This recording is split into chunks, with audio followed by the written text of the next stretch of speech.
All right, welcome back. So, if you've ever glanced at the world of crypto and just felt your brain immediately short-circuited, you're in the right place.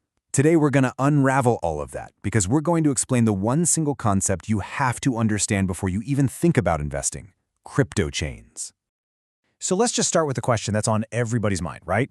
Why are there literally thousands of these things? It feels like a new one pops up every morning, and it's so easy to just assume they're all basically the same. But nope, that couldn't be more wrong. You know the big ones, right? Bitcoin, Ethereum, but then you see Solana, Cardano, Avalanche. The list just feels infinite. But here's the big secret. These are not just slightly different versions of Bitcoin. They are totally separate technologies called chains. And if you can get this one idea, the whole crypto world suddenly starts to make sense.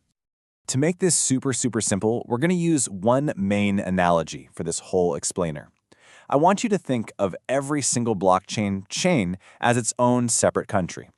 Seriously, stick with me here because this is going to make everything click into place.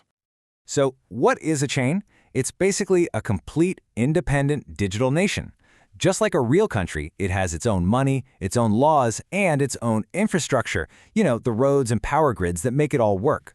So Bitcoin is one country, Ethereum is a totally different country, and Solana is another one. And they don't just automatically talk to each other. Let's break it down side by side. A country has its own currency, right? The US dollar, the yen. Well, a blockchain has its native coin, like BTC for Bitcoin or ETH for Ethereum. A country has its laws. A blockchain has its own protocol rules. A country has infrastructure. A blockchain has its huge network of computers. See? It's pretty much a one-to-one match. Okay, so the next logical question is, why? Why all these separate digital countries? Wouldn't it be way easier to just have one giant superchain for everything? One chain to rule them all? And the answer is pretty much the same reason we don't have just one giant country on Earth. Different chains are built to do totally different things. You wouldn't use a sledgehammer to hang a picture frame, right? It's all about specialization. It's about finding the right country, the right tool, for the specific job you're trying to do. So let's see how this plays out with the big guys. We're going to take a quick world tour of the 3 biggest digital countries that you absolutely need to know. First up, the OG, the original, Bitcoin. The absolute best way to think of the Bitcoin country is as a massive, impenetrable fortress, or a digital Fort Knox.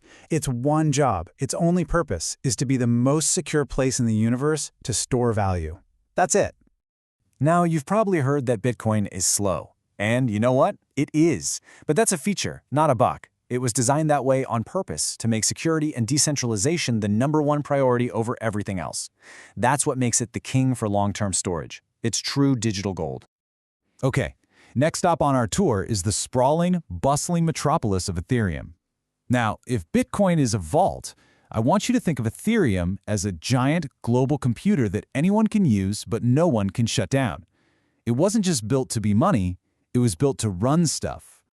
Ethereum gave us these things called smart contracts, which are really just computer programs that run on the blockchain. That is why almost all the big DeFi and NFT projects you hear about are built there. It's got the biggest city full of builders. But all that popularity means its network can get super crowded and expensive, kind of like rush hour traffic in New York City. And for our third and final stop, Solana. Okay, so if Bitcoin is the vault and Ethereum is the computer, then Solana is a Formula One race car. Its entire design, everything about it, is built for one thing: insane, mind-blowing speed. We're talking thousands upon thousands of transactions every single second, and the fees are fractions of a penny. This makes it amazing for things that need to happen instantly, like high-speed trading or maybe some types of video games. But, and there's always a but in tech, there's a trade-off. To get that crazy speed, it gives up a bit of the decentralization that makes the other two so incredibly secure. Okay, so this is all cool, right? A vault, a computer, a race car. But let's get down to it. Why should you, as someone thinking about putting your money into this stuff, actually care about any of this? Here it is. This is the bottom line. When you buy a coin like BTC, ETH, or SOL, you're not just buying some random digital poker chip. You are making a direct bet on the future success of that entire chain's country. You're betting that its economy, its infrastructure, and its digital citizens are all going to grow and become more valuable over time. And here is a huge, practical, please listen to me warning. Because these are all separate countries, you have to be so careful. Sending your Bitcoin to an Ethereum address is like trying to send a package to an address that doesn't exist in a different country. It's not going to get there. It's probably just going to disappear forever. So understanding this stuff is crucial for keeping your funds safe. I know that was a lot to take in, so let's lock it all down with one final, super simple cheat sheet. This is what you can use to keep these big players straight in your head. Let's just put it all together one last time. Bitcoin is your vault, perfect for maximum security and storing value. Ethereum is the world's computer, the best place for running apps and for NFTs. And Solana is the race car, when all you care about is maximum speed and super low fees. 3 different countries, 3 different tools, for 3 very different jobs. Okay, so you get it now. You understand the difference between the major blockchain countries. But I bet this brings up another huge question, right?